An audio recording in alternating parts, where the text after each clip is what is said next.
서북청년단. 오늘날 서북청년단에 대해 말도 많고 탈도 많다. 어느 시대이고 격변기에는 악역을 맡을 인물이나 단체가 있어야 나라가 올바로 설 수 있는 것과 같이 오늘날 서북청년단 같이 대한민국 건국과 6.25 과정에서 큰 공을 세우고도 대접을 받지 못하는 단체는 없다. 서북청년회 또는 서청이라고 약자를 쓰기도 한다. 서북청년회가 도대체 무슨 짓을 했기에 그렇게 사람들 입에 그토록 오르날일까? 단적으로 말해서 서북청년회는 오로지 건국 초기 공산당을 쳐부수고 북한 땅을 되찾아 부모 형제를 구하겠다는 일념으로 대부분 험난한 짧은 인생을 살다간 사람들이라고 단언하고 싶다. 서북청년단은 공산당이라면 무조건 같은 민족이라도 이념이 다르면 적이 될 뿐이라고 주장하는 사람들이다. 이들의 이념이라는 것은 우리 민족의 생명과 재산을 지켜주는 것이고, 또 공산당이 말하는 민족이라는 말은 오로지 자기들 당, 즉이 공산당만을 위한 민족이라는 말이고, 서북청년단이 말하는 민족이라는 것은 대한민국이라는 거구 이념을 가진 국가뿐이라는 것이다.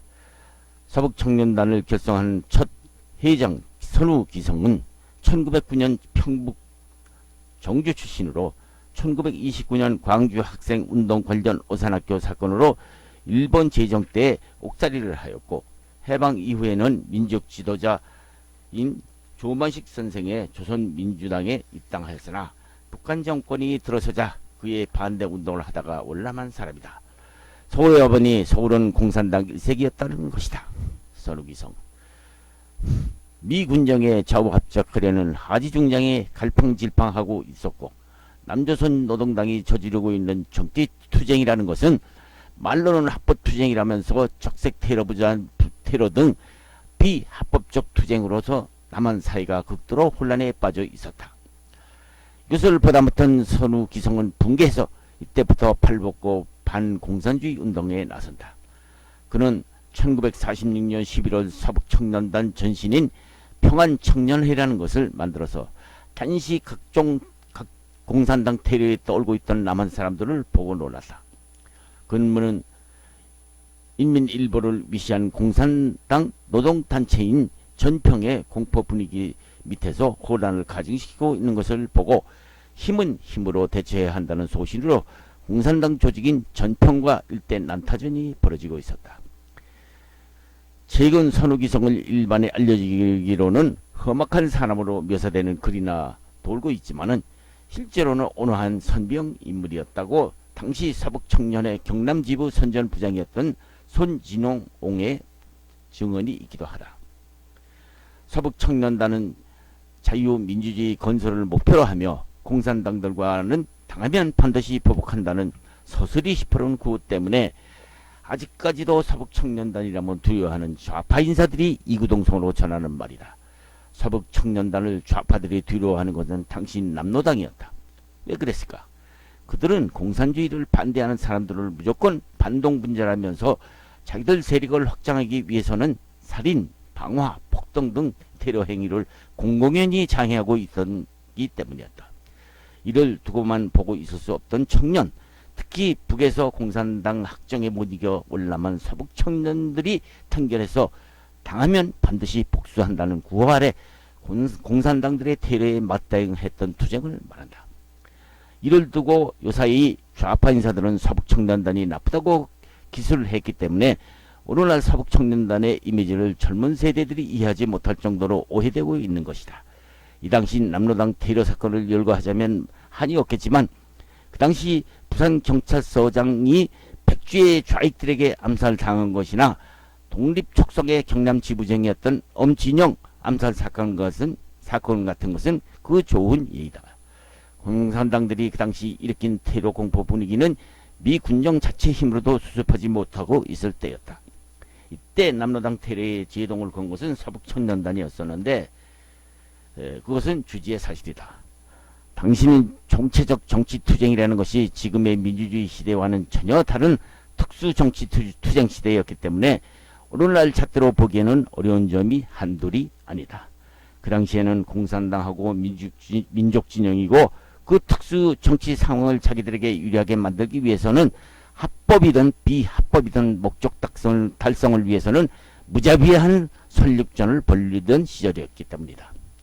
일부에서는 공정한 척하면서 서북청년단은 파시스트이기 때문에 민족주의자들이라면 서북청년단을 반대할 수밖에 없었다고 힘 말들을 하지만은 사실은 그렇지 않다.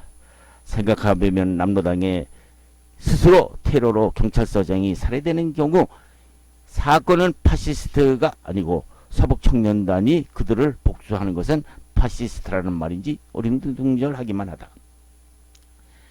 당시 공산진영과 민족진영의 이념 대립은 말로는 이념 대립이라는 문구 자체로만 생각할 수도 없다.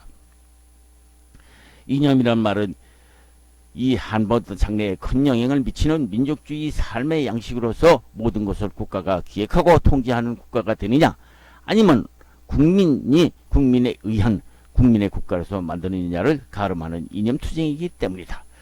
서북청년단들은 공산주의 이념으로서 극도로 반대하는 단체였다.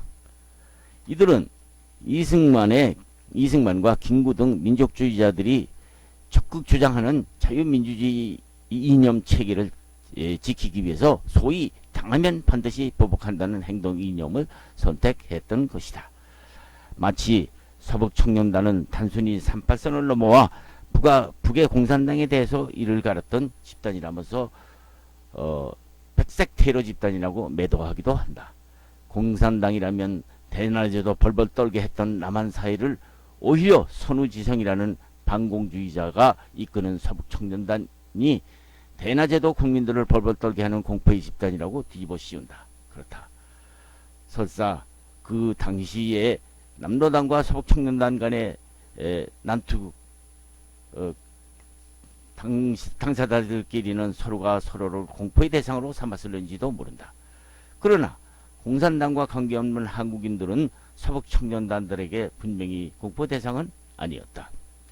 해방 직후 북한 정권의 절망에 올라만 인사들은 남한의 남로당도 똑같은 행위를 하는 것을 보고 서울도 이제 공산당 천국이 될 것이라고 생각하니 그들은 발버질 곳이 없었던 것이다. 그들은 요사이 일부 인사들이 마치 서북청년단들이 맹수같이 피해 굶주린 집단같이 악평하고 있지만 사실은 그렇지 않다는 것이다. 그들은 맹목적으로 공산주의자를 악의 화신으로 보고 나쁜 짓을 저질렀다고 보고 있다고 하지만 과연 그럴까? 서북청년단들이라고 인류를 무시하고 멀쩡한 사람들을 빨갱이 운운하면서 소위 그들이 말하는 만행을 볼 수 있을 것인가? 아니다. 남로당이 저지른 폭력 투쟁자를 살을 잘 모르는 사람들이 일방적으로 서북청년단을 매도하는 말일 뿐이다. 그러면서 서북청년단들은 왜 건국과정에서 그토록 공산당과 피나는 투쟁을 하였을까? 두말할 것도 없이 그들은 북한에서 38선을 넘을 때 공산주의의 전쟁을 하다가 넘어온 사람들로서 공산당과는 같이 살 수 없는 한 맺힌 사람들이었기 때문이었다. 그들은 일본 제국주의도 싫었고 공산주의도 싫었으며 오로지 자유민주주의 체제를 원했기 때문이었다. 그들은 그들 나름대로의 독특한 서북청년단 정신을 갖고 있었던 것이다. 즉 자유민주주의, 대한민국을 위해서 몸 바칠 것을 각오한 사람들이었고 이빨은 이빨로 당하면 반드시 보복한다는 정신으로 살아왔을 뿐이다. 그 과정에서 일어난 갖가지 사건에 벌어진 사건은 역시 속으로 묻어버리고 우리는 자유민주주의 이념을 지켜준 그들의 희생을 칭찬은커녕 매도만을 하지 않았으면 하겠단다.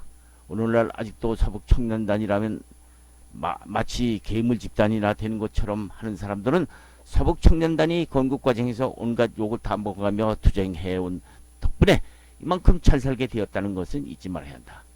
그들은 건국과정에서 뿐만 아니라 6.25 사변 중에서도 정치나 군에서 할 수 없는 분야에 뛰어들어서 수복지역에 큰 역할을 해왔다는 것을 숨길 수 없는 사실이다. 어느 시대이고 격변기에는 악역을 담당한 사람이 있기 마련이다. 모든 역을 다 먹으면서 투쟁했던 서북청년단, 오늘날 우리 사회가 서북청년단의 공로를 잊고 욕만 한다고 과연 나라가 바로 설 수 있었을까? 지하에서 잠들어 있는 서북청년단 제1대 회장 선우 기성인 씨나 2대 회장 문봉재 씨가 내가 누구를 위해 투쟁했었나를 후회하고 있지는 않은지 아무도 모를 뿐이다.